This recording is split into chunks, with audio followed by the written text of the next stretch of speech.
morning, everybody. Clearly it's early on student time, so glad you're here. Hopefully this is a great day. As Manar mentioned, we've been doing this for a while. This was originally conceptualized as something that computer science, who was then in the College of Arts and Sciences and the College of Business, could collaboratively do to look forward. NETT Day stands, of course, for Northeastern Empowerment Through Technology. So it's an acronym, and then day, obviously. We pick one day a year to do this. So over the years, this has always been forward-looking at how technology has come into and facilitates our lives. And, you know, when computer science moved into the college about 3 years ago, you know, it got even more fun because the brainstorming started among the faculty in the hallways instead of waiting for a committee meeting. And so it's been fun to watch it evolve. And, you know, we're delighted. This is one of the signature events of the college every fall. So with that, I say welcome to all of you to this 15th NETT Day. And back to you for the next introduction, I believe. So thank you, Manar, and everyone who put this together. Good afternoon, everyone. So it is the time for our fourth talk for the day. Our two speakers are Professor Yunlu and Professor Kim from the Department of Management at NEIU.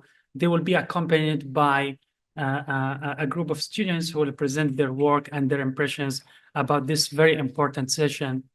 The title of this session is Multipliers: How the Best Leaders Make Everyone Smarter. Please join me in welcoming the group to the stage.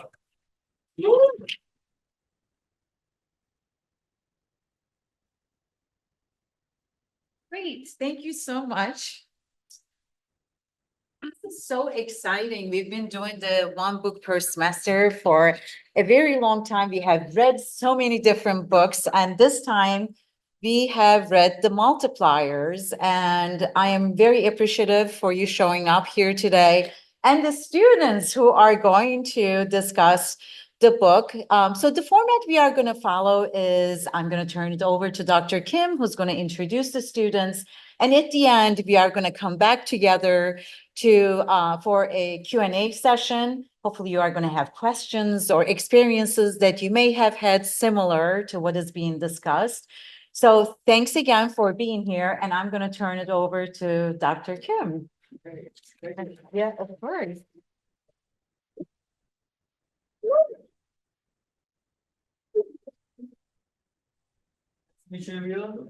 So my name is Sungdoo Kim. I'm teaching Management 370 this semester. So in my class for this semester, we had so much fun discussing these books, Multiplier.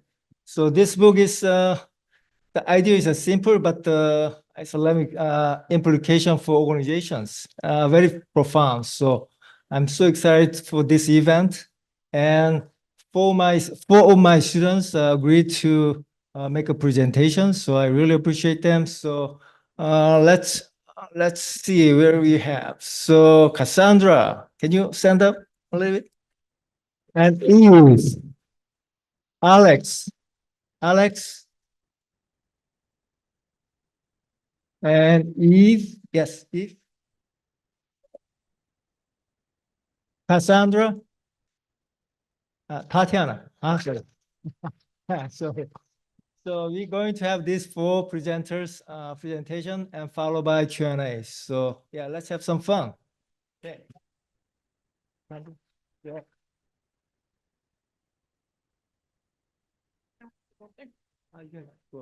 Oh, okay.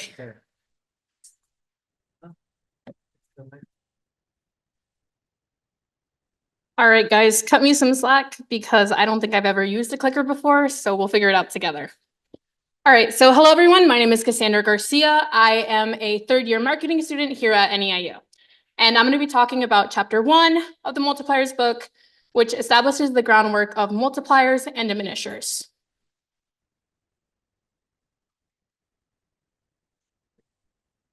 As we can tell, I do know. Thank you.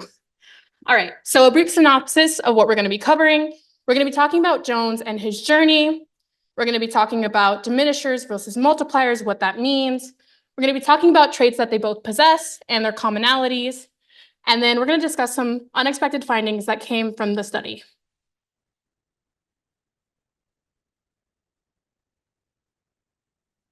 All right. Topic 1, Jones' journey. So I'm going to talk to you guys about Derek Jones. He was an 18-year-old from Detroit, Michigan, who actually enlisted in the Army in 1994. Wanted to get that right. Now, he took a Navy aptitude exam, and he actually passed with flying colors. That translated directly into his time at the Navy Academy, where he graduated at the top of his class and actually distinguished himself between 200 other peers. And it was through this high honor that he was able to choose which ship he got to serve on. Now, when it came on to which ship he served, it was the Arleigh Burke, and it had recently come into command of Commander Frederick. Now, keep in mind, Derek was good. But under Commander Frederick, a change happened. He went from being one of the best to one of the worst. And this was because Commander Frederick was the type of commanding officer that wanted everything done the way that he wanted it done. And so he was very prideful. He was very strict on his ways. And so one day when Derek and his crew were on the ship, they realized there was something wrong with the ship. And they went through informal channels to go and fix the ship. Commander Frederick never knew. But he found out through another commanding officer on another ship that had actually supplied the part. And instead of feeling encouraged and happy that his crew had done this, he actually got really infuriated and started picking on Derek and his crew. And it was during an important test that requires 100 different things happening at once and needs keen mental aptitude that he started publicly mocking him in front of his peers. And so he failed the exam, or the test in this case. And he proceeded to fail every test after and started to believe that without Commander Frederick's there, he couldn't do it. His rights eventually got revoked and his career just went down. And then just in time, another commanding officer took over. And this was Commander Abbott. And unlike Frederick's, Abbott actually believed in his crew. He believed in himself. And so when he got on the ship, he immediately sought Derek out and told him, "You're my man for this. I know that you can do this." Sure enough, when Derek did the exam again, or the test, he actually completed it with flying colors. And he proceeded to do so for a week straight, even setting a new record. And it was under Commander Abbott that he actually started to flourish. He was ranked 9 years, he was promoted in rank 9 years consecutively each time after he was reviewed. And today serves as a lieutenant commander in the US Navy.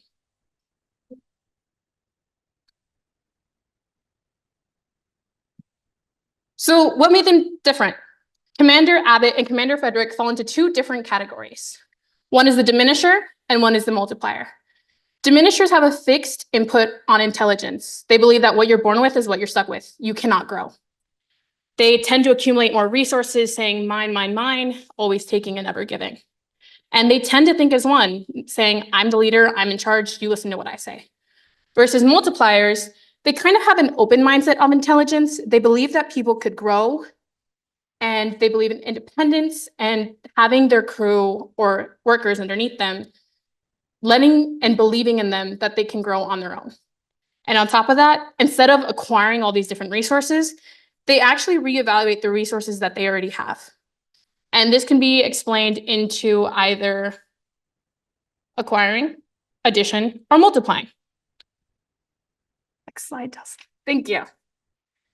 Okay, let's go into what actually multipliers are and what diminishers. Building others versus building yourself. So multipliers are leaders who tend to extract and expand on the intelligent capabilities of others. When a company faces a problem or when they're taking on a new task, instead of, as I mentioned earlier, acquiring more people, acquiring more sources, they tend to work with what they have. They reevaluate, they put people in charge that can do what they need to get done, and they succeed. This is known as the law of multiplication. And their knowledge is typically used to develop others. Versus diminishers, they focus more on acquisition, as I mentioned earlier, the law of addition, and they focus more on standing out and being the smartest people in the room.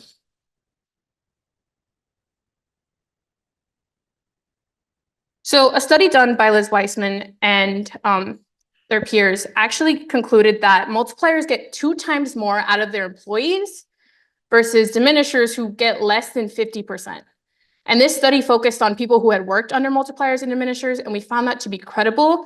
And on top of that, they actually found out that multipliers get 2.1% out of their employees, which is mathematically impossible, but the study actually proved that it's true.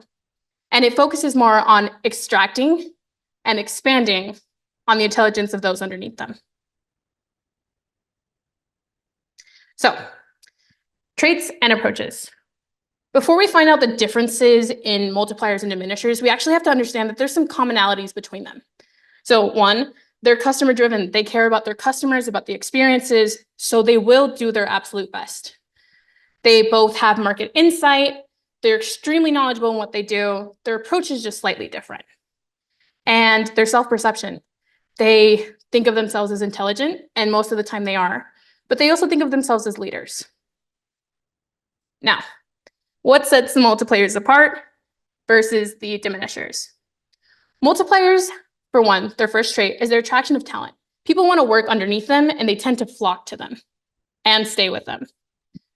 They are liberators. They create a good environment. They seed opportunities, and also at the same time challenge their people to grow, which is that third trait right there. The fourth trait, debating. When it comes to decision making, they tend to consider the input of everyone else and kind of get them involved in the conversation so that their employees understand the changes that are happening, why they're happening, so that they can achieve their goal. And they're also investors.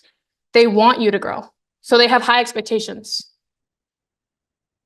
Now, onto traits of diminishers. Diminishers, as I mentioned earlier, tend to collect resources. It's more of it's mine and not mine, tends to create a divide between them and those around them. They are tyrants. They make the work environment hostile in their sphere. And as much as they want to extract the capabilities of others, they don't get it. They're know-it-all. They want to show off their knowledge, be the smartest people in the room, and they want you to know that. When it comes to decision-making, they're the ones that have the final say. And if you think your input matters, it doesn't. Because if you're not within a certain group, they don't really care what you have to say. And now, I know we all have experience with this micromanaging. They're breathing down your neck. They don't think that you can do it, so they have to watch over you to make sure you do it. We all have a manager like that, or will have a manager like that at one point. Their approaches. For talent, they aim to, well, multipliers aim to use. Diminishers aim, multipliers aim to develop, while diminishers aim to use.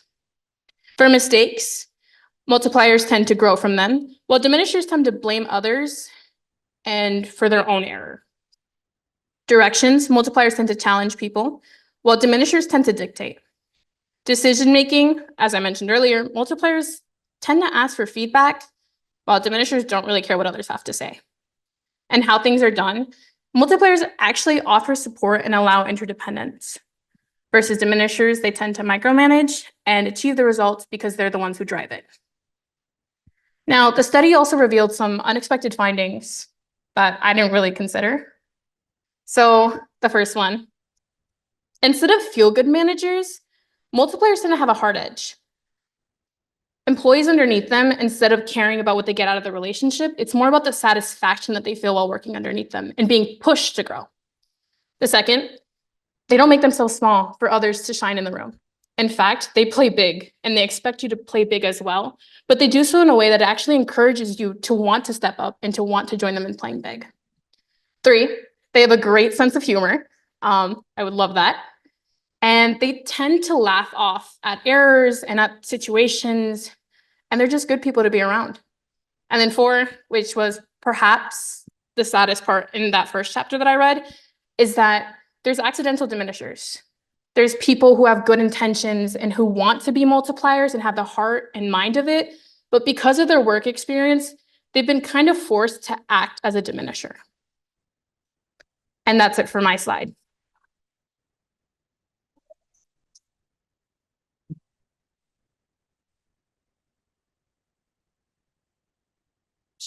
Thank you. Okay, so I want to invite audience to ask any questions, or do you have any comments?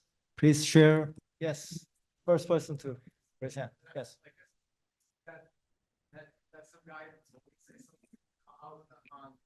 The bus. Okay. Thanks. Okay, so I was on the bus today going to school, and there's this guy next to me, and I was just asking him some questions, and he said that he was going to Loyola and he was teaching there, and he said that he was a neuroscientist, or he was teaching neuroscience. So I asked him what does he think is the most interesting thing about neuroscience, and like what's something that he thinks more people should know about it, but not many people do. And he said that the thing that he feels is most important, that most people do not think is true, is that he says your brain's always changing. He said most people think that's hardwired, like to some certain state, but he said that it's actually, it always changes, and so it's always changing. So for example, because of, like for example, anyone who could hear me is like their brain's changing right now, because like they could, I mean, they'll probably be able to remember like what I'm saying and recall it. So he said that it's always, like, for every second, basically, it's always basically changing and forming new pathways and all that. And he said that that's like probably the most important thing about it. And yeah, and I think that's it. Thanks.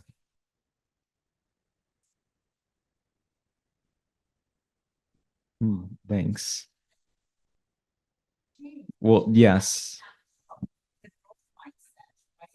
Versus the diminishers in Cassandra's presentation, they are more like hardwired, big state. They believe that people don't change, they are not necessarily going to grow and learn. They are more like, it's all about me. So that's a beautiful connection with neuroscience, and the brain is very malleable. You are so right about that. Yes, and he was like a neuroscience professor, and yeah, you're welcome. Yeah, the reason we are learning about this topic is we can, change from diminisher to multiplier. Yeah, that's the whole point.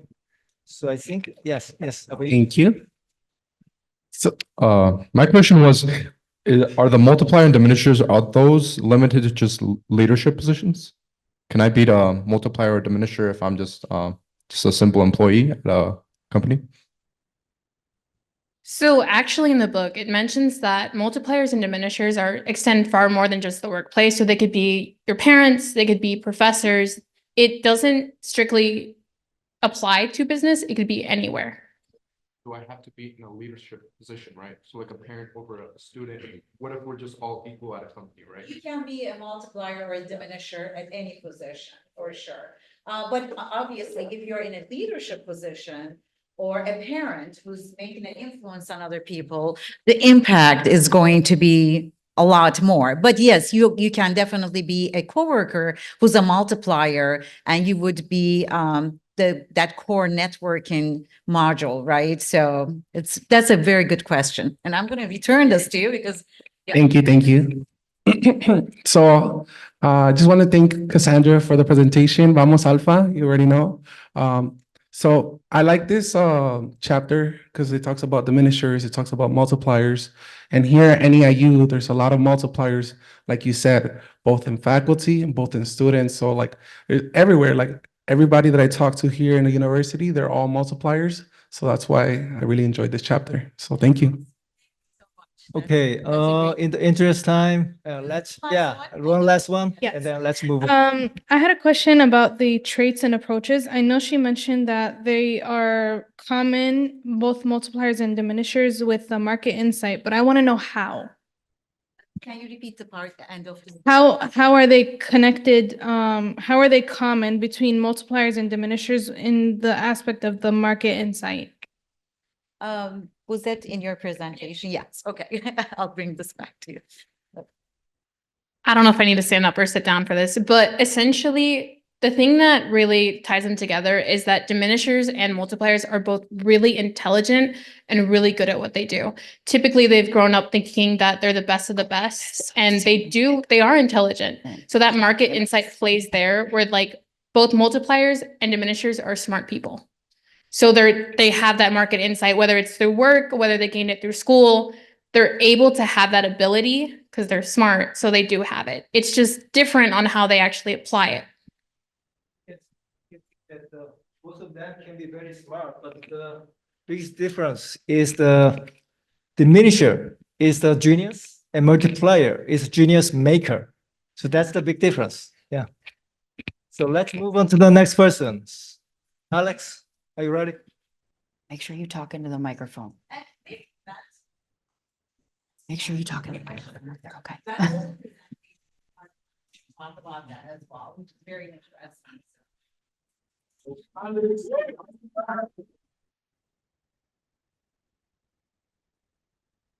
Okay.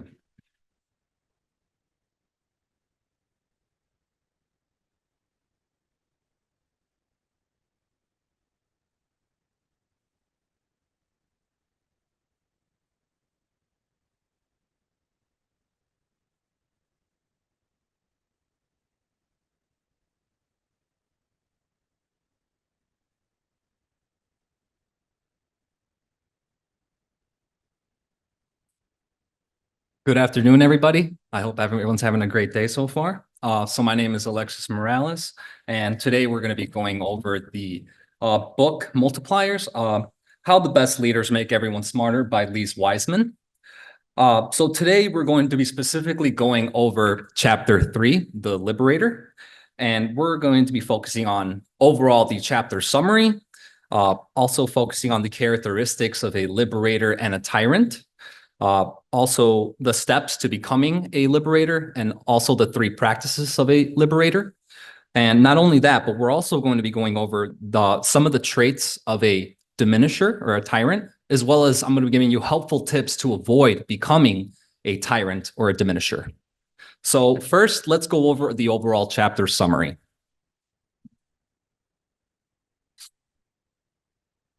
So the overall chapter summary, we're going to be going over the main characteristics of the liberator and the tyrant.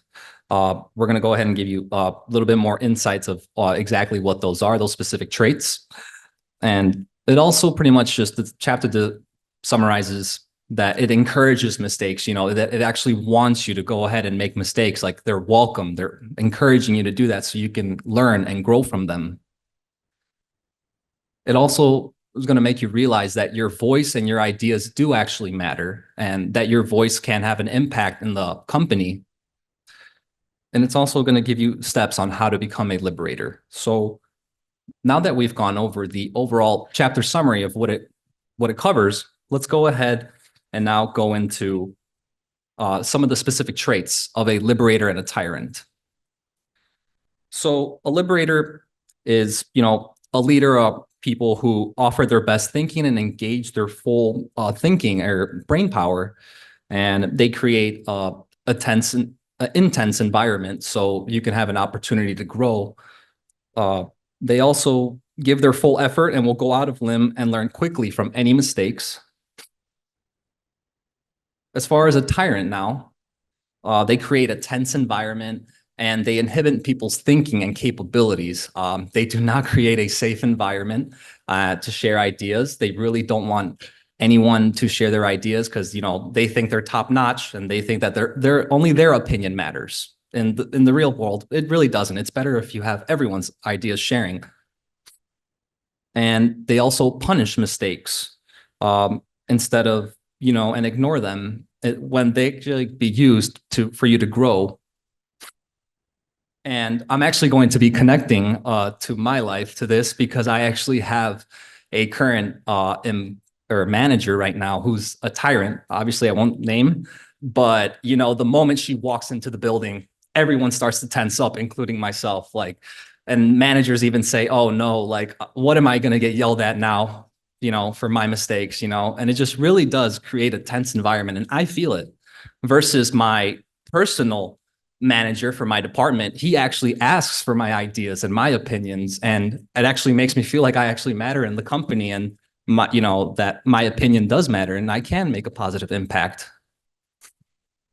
But so we've gone over the characteristics of the traits of a tyrant and a liberator. Let's go over the 3 practices of a liberator. So number 1, they create space, release others by restraining themselves. So, they want their employees to make their own decisions and, not be, micromanaging, exactly like Cassandra said. So, they want to give their employees the opportunity for them to make their own decisions, for them to gain confidence. Number 2, I'd say demand best work. They distinguish the best work from the outcome. Not only that, 3, I'd say this one's also very important, and I like this one. They generate rapid learning cycles. They admit and share mistakes. So, if a leader or a manager shares their own personal mistakes, it's going to make you very comfortable and, open, like, oh, okay, I'm not going to be punished for my mistakes, or if I do something wrong, I'm going to get yelled at or demoted. No, because you can actually learn from that and grow from it. So those were the 3 practices of a liberator. So now let me go over the steps of becoming a liberator.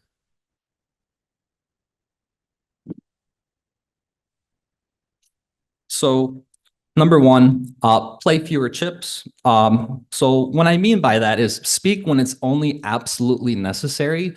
So for an example, if you're at a meeting, if you're the manager, just want you to listen more than speaking. Let your colleagues or your employees go ahead and share their ideas. So, you can create innovation, and they can possibly come up with great ideas to actually expand the company versus, you speaking the whole time and, they're not even sharing their input, or they're afraid, that you're just going to shut them down.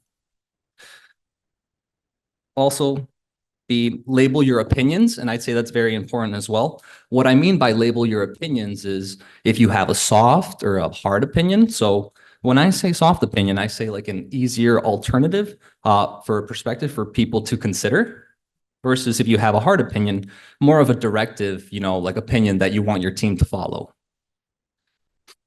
And talk up to your mistakes. So pretty much going back to what I just said, speak about your mistakes and, learn from them. You can grow from them as well. It'll also make your employees feel more comfortable as you are sharing your mistakes, and encourage them that, they're not going to be punished for anything that they do wrong. And make space for mistakes and encourage them. So pretty much just like you're welcoming feedback, and that they're just going to know that they're not going to be punished for anything that they do wrong.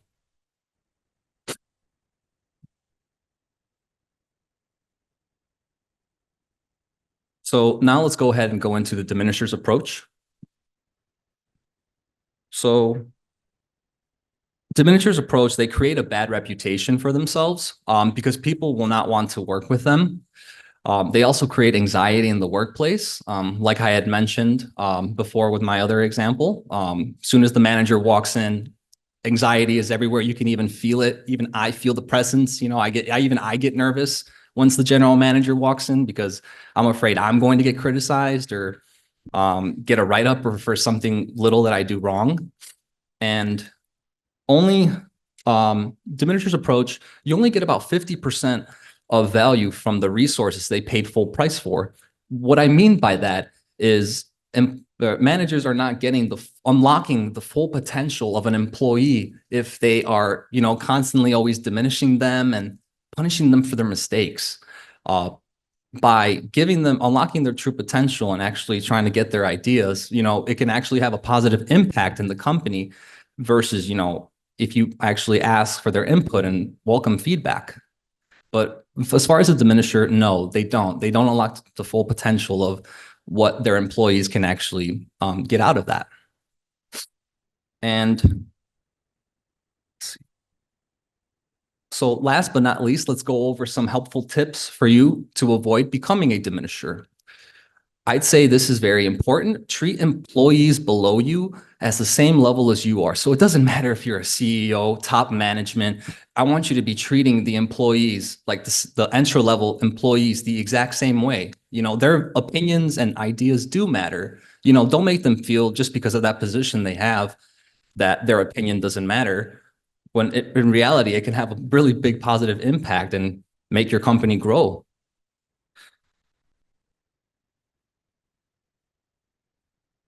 My apologies. Can you go back to the last slide? Thank you. So make it a team effort. Make sure that everybody contributes and share their opinions rather than just dominating the meeting just by on your own. And this is also very important. Remember that generating pressure and stress doesn't increase performance. It's actually going to decrease it.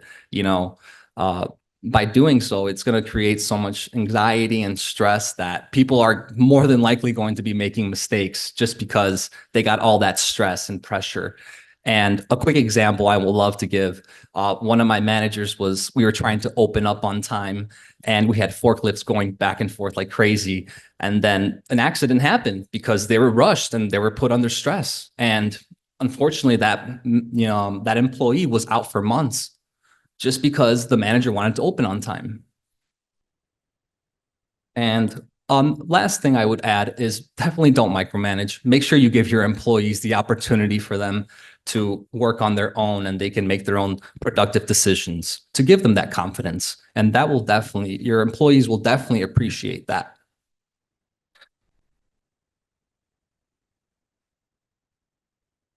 So thank you guys for listening to my presentation. I encourage all of you to accept all of the tips that I provided, and I encourage all of you guys to become multipliers like myself. I would love to become one, and I think I am one.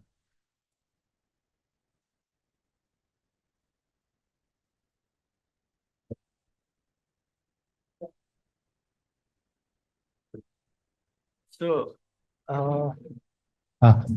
any questions or comments? Or if you have any experience working for Multiplier as a liberator or diminisher as a talent? Yes.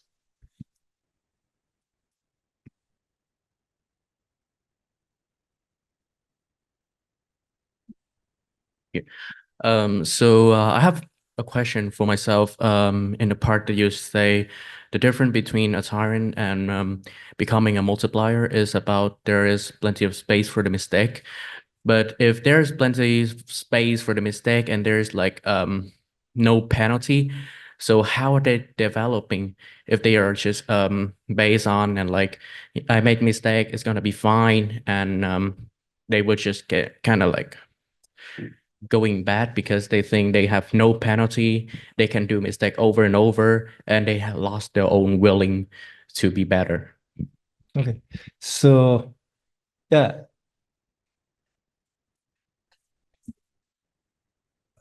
Okay. Thank you. So not every mistake is equal, right? I mean, there are certain mistakes you can commit and you have to extract knowledge from it, but it cannot be like Boeing type of mistakes, errors or a surgeon makes an error on the operating table. So when we are talking about certain mistakes in the management world, we are talking about like, it's your first time, you are learning, you are going to extract some kind of knowledge from that error, and then you are going to grow, because this is how individuals grow, right? I mean, you don't have to make mistakes all the time, but when you make a mistake, you retain that information more than if you don't make that mistake. But again, as I said, not every mistake is equal, because there are certain businesses or professions where you cannot make an error because it's life and death. So, but that's a great question that you are asking. But we have to give people that space to make the error and then learn from it and move on. If you are making the same error over and over, it's going to be a different kind of an environment, right? Yeah. I wanted to add to that and ask you, is there a level to the type of mistake between the liberator and the tyrant? So I am not sure if the chapter talks about this. I don't remember a specific approach. But again, there's punishment that is attached from the tyrant. If you make an error, I think Alexis was talking about his general manager come in to Like she comes in with, I'm going to write you up. I'm going to like microanalyze everything and find something that you didn't do right, right? Whereas the liberator is like looking at it, this is an opportunity to grow as an employee, as a human being. So it's the approach to the matter. But I don't remember in that chapter specifically something like comparing their approach to error. Yeah. There's some kind of boundary you have to set. So by making mistake, you don't wanna they sink the ship, right? So that you have to set some kind of limit. So also the mistake, yes, as you said, you have to learn, and then the same mistake will not gonna be repeat. But as you can see from the presentation, the biggest difference between this is the intense versus tense. Intense environment is require your best concentration and diligence and effort. So it's not just a casual environment. You can just do whatever you want to do. But the liberator expect your best effort, best thinking, not necessarily best outcome, because outcome is sometimes not under your control. But as long as you put the best your effort, then yeah, that's what multiplier actually aiming for. Okay. Any other? Yes, Cassandra. Yeah. Sorry, guys, I will not take the mic after this. But when I was thinking for your guys' question and I thought about it, think about like disappointing your parents. There may not be like a said physical consequence to it, but it's kind of like they have such high expectations of you that almost the disappointment makes like it's a consequence. For me, example, I was an orientation leader over the summer and some students wandered off, but even though there was no like they were telling me it's fine, it's okay, like you can learn from this. I was going in on myself. I was like, no, I failed. I disappointed someone who I thought highly of, because that's what multipliers do. They set those high expectations so that you actually want to meet them. And even if there is no like physical consequence to it, for me, at least on my end, there is still that like, I don't want to say emotional, but like the disappointment that I like failed at what they expected me to do. So yeah, let's move on to the next presentations. Yes, Eve. Go.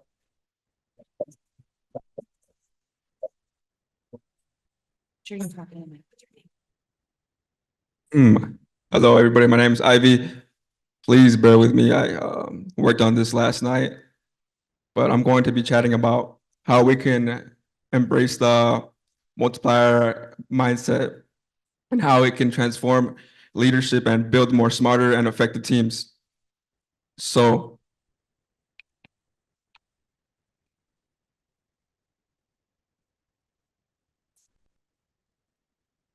I don't know how to use this.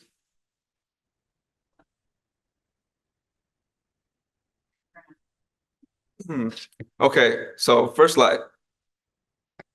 So I'm going to be discussing about diminishers and multipliers in the workplace. So multipliers tend to collaborate and act as a team to an individual and show positivity and respect, while a diminisher tends to exhibit toxic and negative behavior in the workplace, whether that being criticizing or judging other individuals.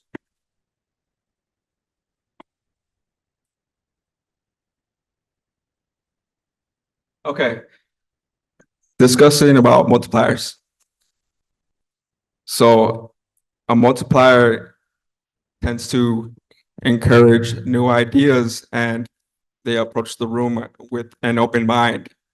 So it can help an individual grow and expand their skills. A multiplier also delegates individuals effectively, which also helps them to grow in the workplace. Moving on to the second slide.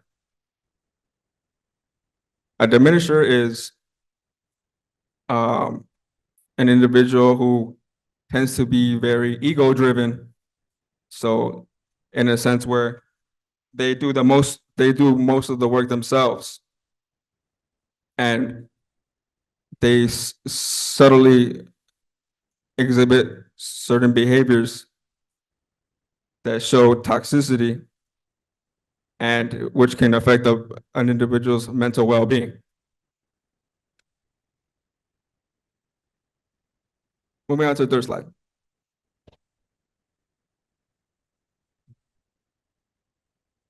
The impact of diminishers. So when you're working with a diminisher, right, they impact you by feeling discouraged, and they also exclude and they show exclusionary and exclusive behaviors. So they do not invite, they're not very welcoming, and they are not very inviting. So they tend to keep to themselves, and they make people's work feel undermined and not contributive.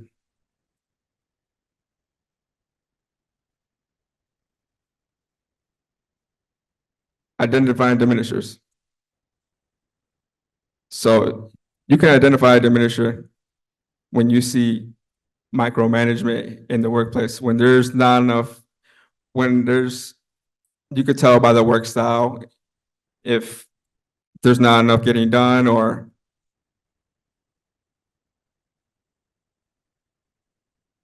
oops, sorry. If there's not enough getting done, if work productivity is low. Also, I wanted to share a self-assessment with you. I kind of do feel like I kind of exhibit a diminishing trait, because when I'm working under pressure or when I'm under stress, I tend to look over others' ideas when I'm working in a group.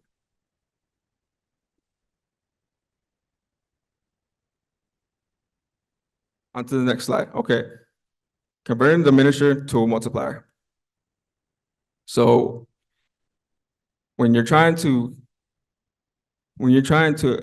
help a diminisher become a multiplier, encourage them to be a little more open-minded and include them in groups instead of isolating them, meaning always be inviting and always be respectful and listen to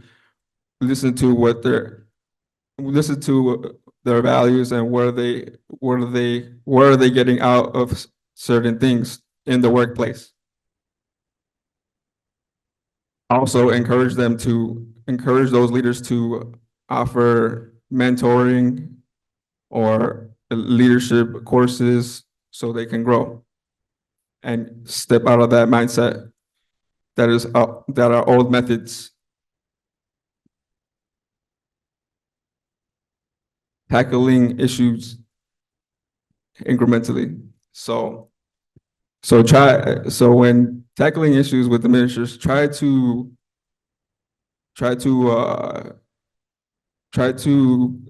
provide open dialogue. So what that means is keep asking questions and remind them and yourself what your purpose is to be in that, sorry, what it means to be there in that specific place and setting. Next slide. Strategies for managing diminishers. Oh, oops. So you can either follow their guideline. You can either comply with them, agree how their work style is, or you could either shop for a new boss, get a new boss, because if it's not helping you, then why keep staying?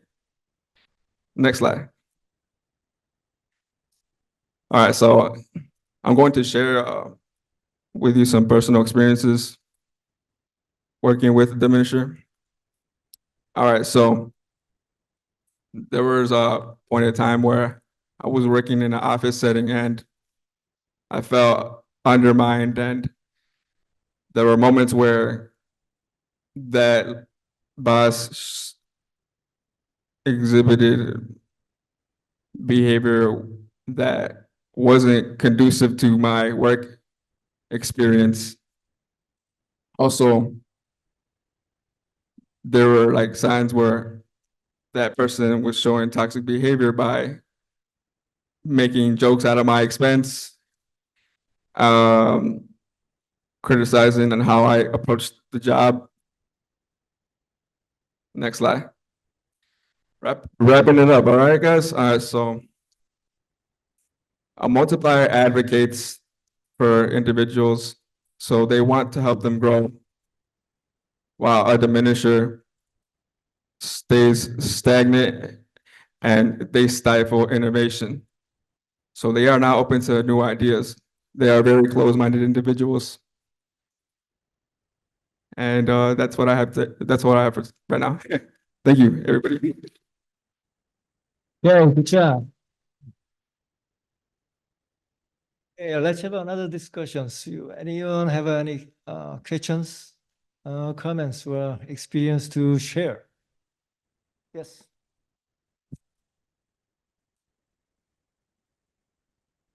I actually did have a quick question about the one of the slides where it gave a live example of multipliers. When you decide to give those examples, was there like employee reviews, or why did you pick those specific people as examples for multipliers?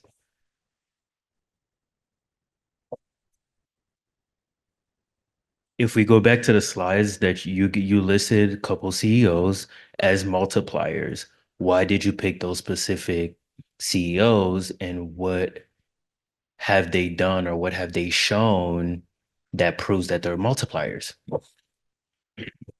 I think it was Jeff Bezos, Mark Zuckerberg, right? Yeah. The reason why I chose this slide, I was mainly focused on Jeff Bezos because he exemplified a innovative system where he created this delivery system where it helps. It's very convenient for individuals to order stuff from online, and it's very convenient. And I just chose it because they were very notable CEOs. Didn't really mean much by it, but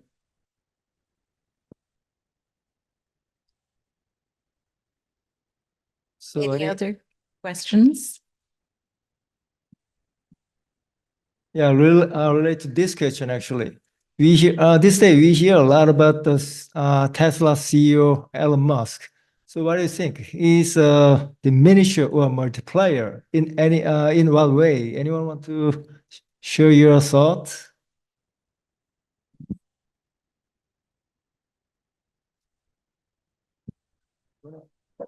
Well, I would definitely say multiplier. I mean, he owns several successful like businesses, so obviously he's done something right. Obviously to take all those people and kind of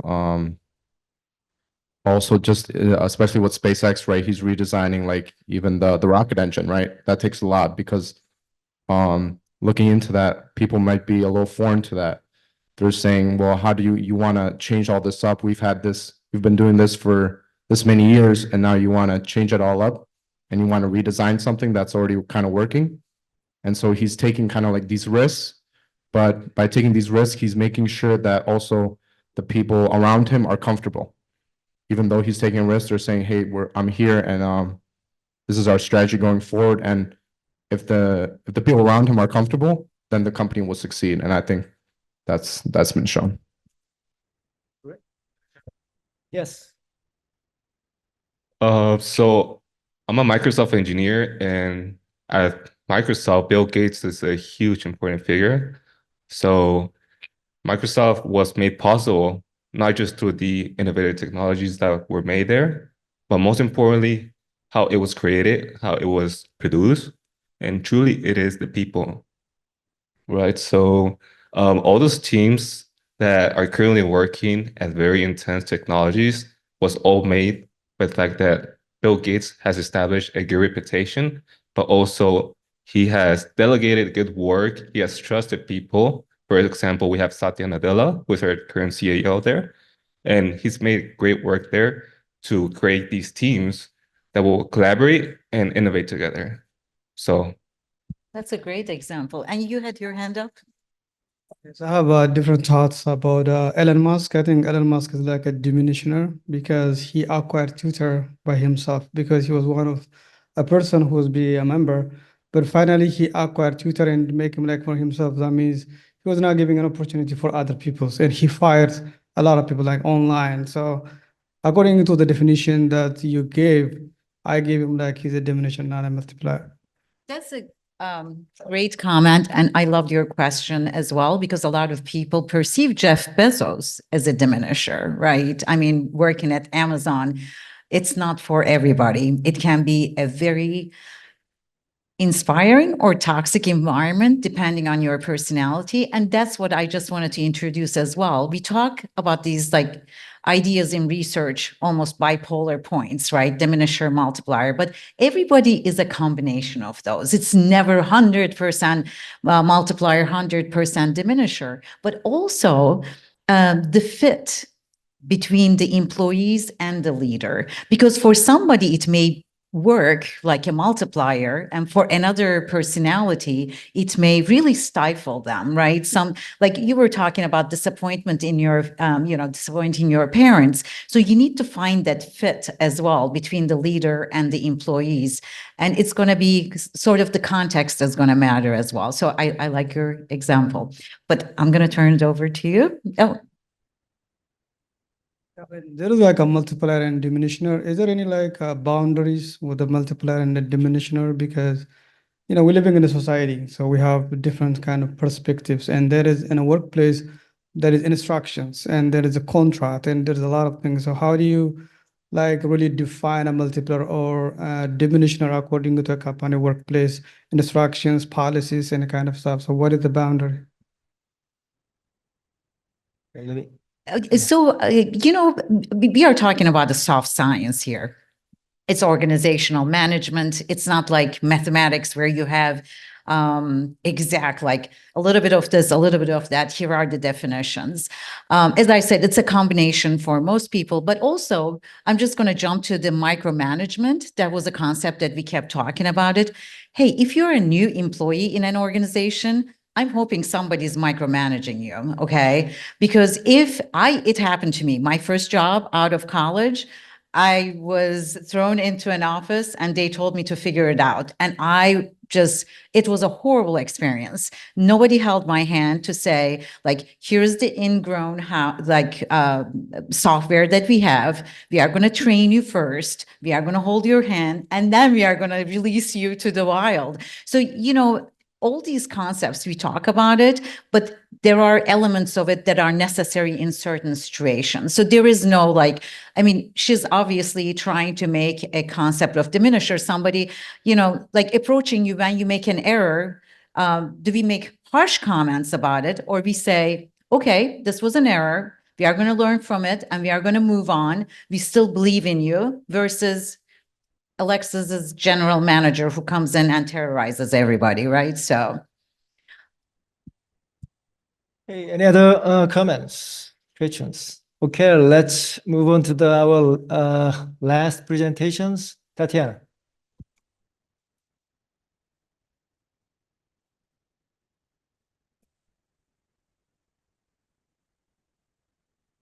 Hang in there, guys. We're almost done.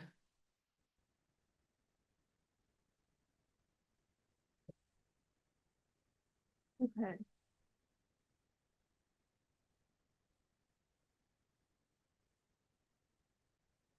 No, that's fine. You can go to the next slide. Okay. Oh, yeah. Okay. So diminishers are described in previous chapters as tyrannical bullies, they're know-it-alls, narcissistic leaders, but the vast majority of diminishing in the workplace comes from accidental diminishers. These people lead with the best intentions, but they're unaware that they're having a diminishing effect. These managers truly think that they're doing a good job because they're using popular management practices that we learn in business school, like being quick with ideas, being action-oriented, being super supportive. However, we don't realize that these character virtues can easily lead us to becoming an accidental diminisher. So I'll give you an example of Sally and Marcus. Sally was a veteran principal at a high school, and she was responsible for working on a project that had a deadline. It was going to determine the school status as a blue ribbon school. So this was an important project that had extensive data analysis. And she decided to bring Marcus, the assistant principal, on. She gave the data analysis to Marcus so she could handle other tasks on the project. So then Marcus is doing data analysis. 2 days go by, she doesn't hear from him. So she suspects that he's struggling, and she decides to send him some instructions and suggestions. When she still doesn't hear from Marcus, she assumes that he really, really needs more help. So she stops by his desk and she asks, would it help if I gave you a quick tutorial on how to use the statistics functions in Excel? And at this point, Marcus was frustrated and he said, Sally, I think I could use just a little less help from you. So from this example, we can obviously tell that Sally had good intentions, but her help became a hindrance to Marcus. As you can see, Sally isn't really a diminisher, but her intentions had a degree of a diminishing impact. So in this chapter, the chapter describes different kinds of managers that are really well-intended leaders that have diminishing impacts. And we're gonna get a better understanding of what an accidental diminisher looks like, know that there are different kinds, and see a central theme that while leaders view their leadership through the lens of their positive intentions, their staff perceives that same behavior by its negative consequences. So as we go through the list, I want you to try to consider each and ask yourself, how might my best intentions be shutting down good ideas and smart people? First two are always on and optimist. Always on leaders have really big personalities. They're charismatic. They're always engaged. They're always present. And they always have something to say. They assume that their personalities are really contagious and that people will be inspired by them.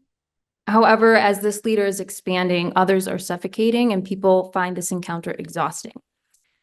Since this leader doesn't have an off button, many people just shut them out and put them in the background. So when this leader is always on, everyone else is always off.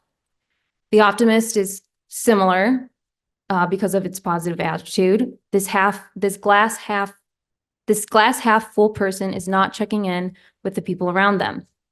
So Liz Wiseman, the author, had an experience with this with her colleague. Liz's optimism got her far in her career. She'd been in management since she was 24 years old. So she faced a lot of study challenges, and she used to say to herself, I can do this. After all, how hard can it really be? She read research on the power of positive thinking and its incredible mental and physical benefits. For her, it worked, so she was used to leading with optimism. Liz and her colleague were working on a high-stakes research project, limited time, very important. They were working on other projects as well. So she was up for the challenge. She was ready to attack enthusiastically. And at one of the meetings, her colleague says, Liz, I need you to stop saying that. And she says, saying what? And he replies, how hard can it be? You say that all the time. She was confused and she asked why. And he said, because what we are doing is actually really hard and I need you to acknowledge that. So from this example, when you play the role of the optimist, you undervalue the struggle the team is experiencing. The protector. This type of leader shields his or her staff from hazards of corporate life. So managers have a better understanding of the dark side that exists in an organization. What I mean by dark side is ugly politics or gossip that every organization has. So the protector worries that if their employees are exposed to that they're going to become tainted, they're going to leave. But this mentality is not how you should deal with challenges on the team. Managers should allow challenges to be exposed so that people can learn from hardship and take accountability. The rescuer, the intention of this leader is that he wants to see people succeed and protect the reputation of the people who work for him. This is actually the most common way leaders accidentally diminish. However, this leader is interrupting a natural performance cycle where people get to experience failure and receive feedback from their mistakes. When managers help too soon, employees become dependent and helpless. As leaders, sometimes we are most helpful when we don't help. The strategist. This is a big thinker who can be too perceptive. Instead of providing context behind what the team is doing and why, she is more focused on showing the team a better place, a destination worth striving for. This leader is very visionary, so people spend their time second guessing what the boss wants rather than making a vision a reality. The perfectionist, we've all met a perfectionist before, maybe you are a perfectionist. They love the feeling of getting something perfect. They go beyond setting a high standard for others and want everyone else to also have the satisfaction of perfection. They mark the slightest imperfections in back and forth iteration, and while they're seeing an A+ in progress, others are seeing red marks all over. So the key takeaway is sometimes a 90% solution executed with 100% ownership is better than getting 100% right with a disengaged team.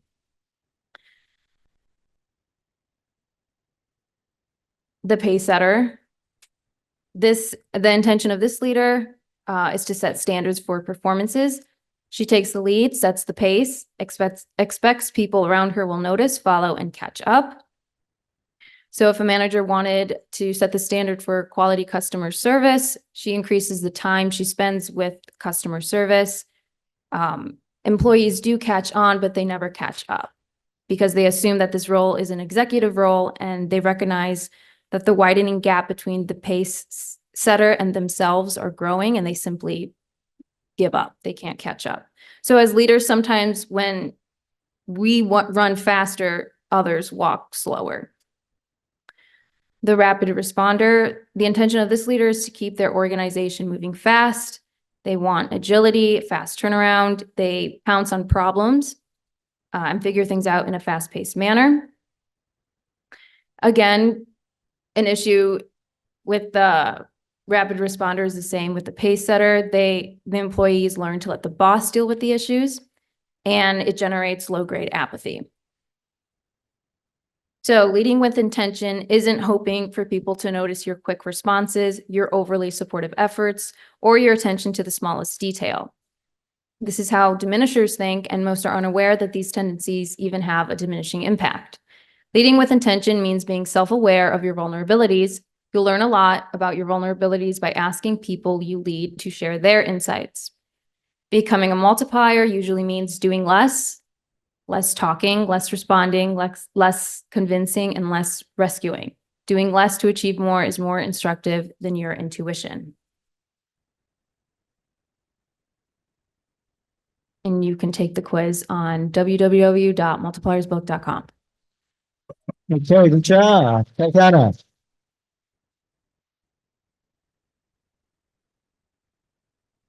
Okay, yeah, this is a really interesting chapter. So we all can fall into a trap of become a diminisher. So she provide many different types. So any of these types resonate with you? Anyone want to share your story or any questions? Yes. Sorry, I lied, guys. Said I wasn't going to take the mic anymore. I think I can relate to this chapter a lot because, and I don't know if anyone else can relate, but please do, because if not, it's going to make me seem like a really bad guy. But basically, I think we all have the best intentions. We all want to be that multiplier. Like I guess it looks picture perfect. But then we think back on like the way that we act, and sometimes we don't, as much as we have the best intentions, sometimes the stuff that we intend don't land the way that we want them to. And it's like, we all want to be that multiplier, but I think acknowledging that we all maybe, or in my case, maybe me, have that accidental diminisher side is what's actually going to make a difference. And so, yeah, I guess there's some things that I relate with on the slide. Like I've been told that I'm extremely optimistic and that it's But it's like sometimes you don't need optimism. Sometimes you just need validity and what you're feeling and what you're going through. So. Yeah, thank you for the honesty. I definitely see sometimes myself as an accidental diminisher as well. All the best intentions, but as we were going through the book in my class and again today with Tatiana's slides, I see like all the best intentions, like, you know, I'm a huge problem solver. A problem comes, I'm just like right away, impatient, attack. And you have to let other people really take the first stab at it, right? Because they don't necessarily have the life experience that I have. And that's how people grow. So, but recognizing a shortcoming that can be positive in some situations and not so positive is an important step as well. Anybody else here? There are no more accidental diminishers. You guys are all good multipliers. Yep. I just want. Yeah, for sure. I have two questions, in fact. First question, can the same person be a diminisher and a multiplier based on the situation, based of, a status or maybe the job, workload? This is the first question. Second question, if I'm a business owner and the business is doing good, does that mean I'm diminisher or multiplier? Is it based on their personality or is it based on the business is doing good? Business is not doing good. Is it not doing good? That's mean I'm, diminisher? Is it a multiplier of the business doing good? And we gave some examples here. What those examples represent. Is it because of the business doing good? I'm doing good. I'm a multiplier. I'm a good, leader. So yeah, those are sorry. So I don't know if you heard in the last slide, but I just said, if you're a diminisher by asking the people that you lead. So even if your business is doing well, like Jeff Bezos, we just talked about, even though your business is doing well, he's a billionaire, whatever, that doesn't mean that you're a multiplier. You can be a diminisher and be very successful. Exactly. Most CEOs are diminishers and they're very successful, Exactly. but I don't think that's sustainable. So that's what this whole thing is about.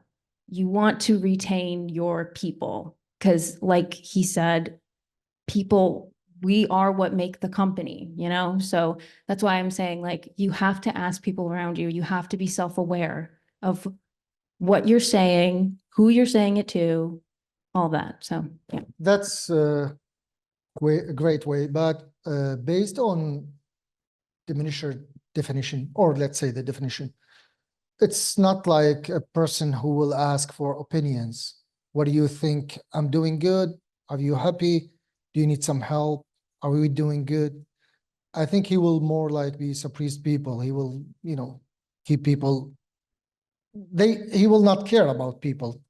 He will try to, surprise people, and he's the perfect guy. And an opposite of a multiplier who will, make sure that the team's doing good and everything is good. So I'm not sure. I mean, I truly agree. It's at the end of the day, it's about people, right? And the company will be based off the people who's doing the work. It's not leadership is a good thing, but at the end of the day, the people who's doing the work. Wow. I'm sorry, I'm not trying to make it as a No. I totally get what you're saying. I totally get what you're saying.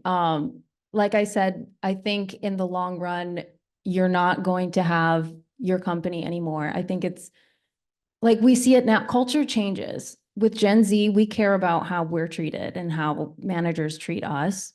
And managers now say that Gen Z are the hardest people to work with. It's like, no, we actually just don't want to put up with whatever you're giving, honestly. So sorry. So I think you can see that big companies always lose their people. The turnaround, They're always quitting. People from Google, have you seen like YouTube videos, why I quit my $100,000 job or like whatever? Like, no, they don't want to work there. People don't want to work for that kind of person, even if it is successful. I mean, I just don't think it'll be successful for too long. I don't know. It's a hard question. Oh, thank you. I don't want. Oh, yeah, I'll take it. Yeah, great. Love it. Okay, so I'm gonna just piggyback on what she said. Pretty much what she's saying is if you lead by fear, you get betrayal. If you lead by respect, you get loyalty. That's beautifully put. Very, very good. And something else that was inspired, but what he was saying, and also Tatiana, you talked about Generation Z. Cultural context makes a huge difference. I mean, we are a very large group of, like, Northeastern has a lot of international students or students from different backgrounds. You know, this is a model that is very relevant to the United States in history right now. But you travel to other countries and you talk about this concept of multiplier and diminisher, I'm not sure if it's going to feel or fall the same way, right? I mean, in a country where the culture really dictates more very much hierarchical leadership, multiplier may not be able to be successful in the long term because the expectations of a leader may be the qualities of a diminisher, right? In that cultural context. So whatever we are talking about, we always have to remember that the context itself or the fit between the players make a difference. And management in general, that's why it's kind of difficult to just say, this applies to everybody. It doesn't, right? But these kind of discussions really allow us to develop the cognitive complexity to understand that it's not just one fits all, but what should be, what the ideal should be, right? So, hey, you want it again? No. Yes. I realized that the business owner, I realized that your first question didn't get answer. I think we're so used to seeing things as in black and white or this or that. But as I mentioned in that very starting beginning, there's intersectionality between the two. So sometimes you could have that multiplier energy and do really good, but then when it comes to another topic, you accidentally adopt a diminisher viewpoint. It's never just one or the other. It kind of just like bleeds into each other. And so that's where Tatiana's slides come in of like self-awareness and like asking, because you're right, diminishers, they're like, I don't care what you have to say, but it's kind of like, okay, I don't care, but I need to incorporate that input. Because as much as we think I'm that multiplier, we may have those diminisher tendencies still in us. Yeah. To add to that, so yeah, so we are a complex animal, right? So we can be introvert, sometimes we can be extrovert. So using examples from Elon Musk, yeah, he is a multiplier because he challenges people to do the impossible job. But sometimes he's a diminisher because we talk about the optimist as one of the accidental diminisher. He always go out and promise that we're gonna fix this problem within 4 months. When engineers, so it's gonna take a couple of years. We're gonna send this guy to the Mars in 1 year, but engineers getting frustrated because it's gonna take at least 5 years or 7 years. So it is a kind of a diminishing effect on those people. So any leader, maybe great leader or poor leaders, they all have different aspects. In some cases, they can be a multiplier. In other cases, diminisher. So our aim is to be, in general, we want to be more positive, a multiplier across the board. But we are a very limited kind of person. So yeah. I 100% agree that the environment can dictate whether you are approaching a problem as a multiplier or a diminisher. You know, as a teacher, I believe as a professor here, I'm more of a multiplier in the classroom after so many years of teaching.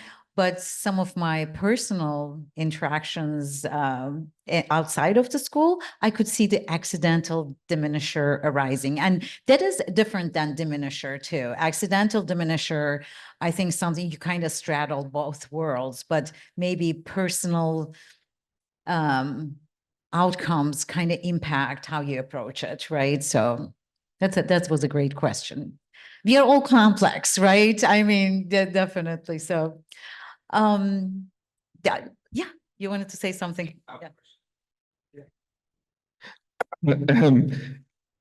Would you consider yourself a multiplier leader? I am just doing my best. That's great. Fantastic. Yeah. Okay, so is there any? Yes, last questions. The last question. Okay, I have a question.